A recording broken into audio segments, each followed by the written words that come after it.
রাজধানীতে বেশিরভাগ ফিলিং স্টেশনে মিলছে না সিএনজি গ্যাস।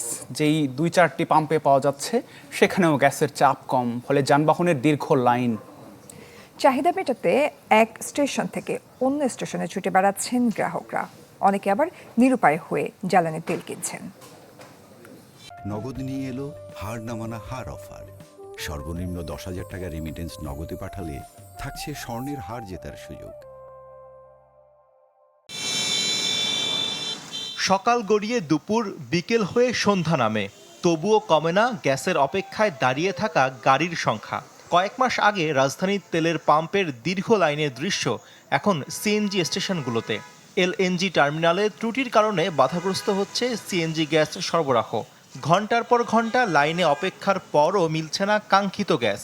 গত কয়েকদিনে সংকটে ক্রমেই বাড়ছে ভোগান্তি। শ্যামলী, গাবতলী সকালবেলা ঘুইরা পরে এখানে আসছি। আমরা এখান থেকে গ্যাস নিই, আমি ওদিকে দেখে এলাম কি অবস্থা, কোথাও গ্যাস নাই। বলছে ভাই শনিবার আগে এখানে আর হবে না, ওদের কষ্ট করে দাঁড়াবে না। এলো পরিস্থিতি খুবই খারাপ অবস্থা। গ্যাসের চাপ কম থাকায় রাজধানীর বেশিরভাগ ফিলিং স্টেশনে সরবরাহ বন্ধ রাখা হয়েছে। বাধ্য হয়ে এক স্টেশন থেকে অন্য স্টেশনে ছুটছেন যানবাহনের চালকরা। আর যেসব সিএনজি স্টেশনে সরবরাহ আছে সেখানেও ভোগান্তি চরমে। 3.5 ঘন্টা আয়া লাইনের দ্বারা আয়া 120 টাকার গ্যাস পাইলাম। যে গাড়িতে আপনার গ্যাস যেতে 700-600, এই গাড়িতে গ্যাস যে 150 থেকে 170-80। সবচেয়ে দুর্ভোগ সিএনজি চালকদের। তাদের অভিযোগ, কমিশন বাড়াতে কৃত্রিমভাবে সংকট তৈরি করা হয়েছে।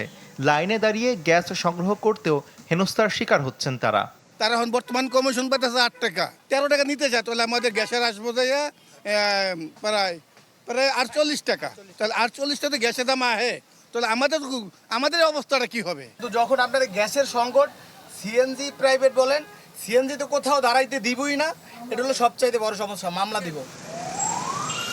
অনেকেই আবার অনেকটা নিরুপায় হয়ে জ্বালানি তেল কিনছেন, ফলে বেড়েছে খরচ, সেই সাথে ডিজেল এবং পেট্রোলের চাহিদাও। সকাল থেকে চেষ্টা করছি, অনেক জায়গায় সিরিয়াল দিছি, অনেক গ্যাস পাম্প বন্ধ, গ্যাস নিতে পারতেছি না, বাধ্য হয়ে তেল নিছি। শফি মাহমুদ সাগর, চ্যানেল 24, ঢাকা।